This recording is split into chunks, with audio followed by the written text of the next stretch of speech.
So friends Kapil শর্মার kiss Kis Ko Pyaar করো মুভির কিছু আননোন ফ্যাক্ট আমি ভিডিও লাস্টে শেয়ার করব।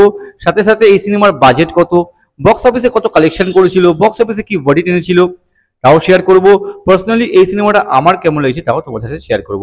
স্কিপ না করে ভিডিওটা ভালো পুরো দেখো, আর যদি ভালো লাগে তাহলে অবশ্যই একটা লাইক করে দিয়ে যেও। So friends welcome back to my channel.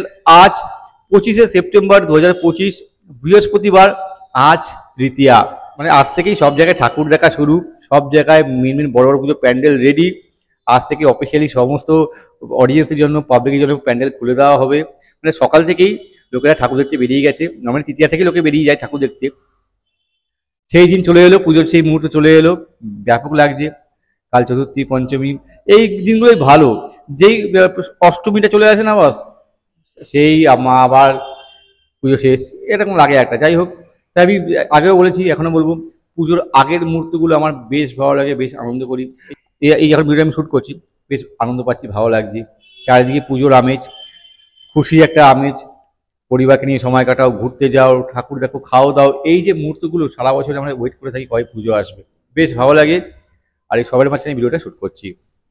তো फ्रेंड्स किस किस को प्यार करूं আজ থেকে 10 বছর আগে 2015 সালে 25শে সেপ্টেম্বর আজকের দিনে রিলিজ করেছিল। লিড রোলে ছিল কপিল শর্মা, আরবাজ খান, এলি আবরাম, মঞ্জরি ফডনিস, সিমরত কৌর, সাহিল অকুর, শরৎ সাক্সেনা, সুপ্রিয়া পাঠক, বরুণ শর্মা, জিমি লিভার, আরও অনেকে ছিল। কিস কিস কো প্যার করো একটা full fledge out and out comedy movie. Produce করেছিল গণেশ জৈন, রতন জৈন। ডাইরেক্ট করেছিল director duo Abbas Mastan. Music ছিল অনেকগুলো মিউজিক ডাইরেক্টর মিলে, যার মধ্যে ছিল তানিশ বাগচি। এবার যদি বাজেট আর বক্স অফিস নিয়ে আলোচনা করি, কিস কিস কো প্যার করো বাজেট ছিল 18 কোটি, আর প্রথম দিন বক্স অফিসে ওপেনিং ছিল হিউজ 10 কোটি 20 লাখ। দ্বিতীয় দিন ড্রপ দেখেছিল, 8 কোটি প্লাস কালেকশন করেছিল। আর থার্ড ডে সানডে করেছিল 10 কোটি প্লাস। মানে প্রথম উইকেন্ডেই 28 কোটি 80 লাখ প্রথম উইকেন্ডে তুলে নিয়েছিল। মানে প্রথম উইকেন্ডেই হিট হয়ে গেছিল, মানে বাজেট রিকভার করে 10 কোটি বেশি কালেকশন করে নিয়েছিল। মানে এই সিনেমাটা যে হাইপ ছিল, মানে কপিল শর্মাকে বড় পর্দায় দেখবে, কপিল শর্মা মেনলি তো কপিল শর্মা শো থেকে উঠেছে, তাকে বড় পর্দায় দেখবে, এই যে হাইপ ছিল না সিনেমা রিলিজ হওয়ার আগে, একটা ব্যাপক চরম ছিল, তারই ফল ছিল এই কালেকশন। এই সিনেমাটা কিন্তু প্রথম উইকেন্ডে পরে সেরকম ব্যবসা করতে পারেনি, তারপর থেকে ফল করতে শুরু করে। কারণ প্রথম উইকে 43 কোটি 50 লাখ টাকা কালেকশন করে নেয়, মানে প্রথম উইকে যা কালেকশন করে নেয়। আর এই সিনেমাটার overall net India life time collection ছিল 49 কোটি 98 লাখ, ওই অ্যাপ্রক্সিমেটলি 50 কোটি। মানে বুঝতেই পারছো, প্রথম উইকেই যা কালেকশন করে নেয়, আর প্রথম উইকেন্ডেই ম্যাক্সিমাম কালেকশন করে নেয়। তারপর সেরকম আর চলেনি। ওভারসিজ থেকে এসেছিল 4 কোটি 78 লাখ, আর total world wide gross collection ছিল 72 কোটি 25 লাখ। বক্স অফিসে হিট হয়েছিল, স্ক্রিনশট দেওয়া আছে, পজ করে তোমরা এটা চেক করতে পারো। এবার যদি এই মুভিটা আমি এক লাইন রিভিউ করি, আমার তো ব্যাপক লেগেছে, হেভি লেগেছে। 100% এন্টারটেনমেন্টে ভর্তি। মানে এই সিনেমায় যে অফার করে কমেডি, সেটা ভরপুর আছে, হাসাতে তোমাকে বাধ্য করবেই তোমাদেরকে। কিছু কিছু সিনস এমন আছে না, সিচুয়েশন এমন তৈরি হয়ে যায় যে অটোমেটিক্যালি হাসি চলে আসবে। আমার তো ব্যাপক লেগেছে, ফুল মস্তি করেছি বস, খুব আনন্দ করেছি দেখে, ভরপুর এন্টারটেনমেন্ট, কমেডিতে ভর্তি, হাসিয়েছে আমাকে বস, আমার তো হেভি লেগেছে সিনেমাটা। আর কপিল শর্মা এক কথায় অসাধারণ, প্রথম সিনেমা কিন্তু কপিল শর্মা সত্যি যেরকম ভাবে হাসায়, মানে তাই করেছে, ভালো হাসিয়েছে, ভালো অভিনয় করেছে। মনে হয়নি যে তার এটা ফার্স্ট মুভি, খুব ভালো অভিনয় কপিল শর্মা এই সিনেমাতে করেছে। আরবাজ খান কালা, ভালো অভিনয় করেছে, এই সিনেমাতে কালা হবে, ভালো অভিনয় করেছে। আর যারা যারা হিরোইনরা ছিল নিয়ে নিয়ে যায়, ভালো কাজ করেছে।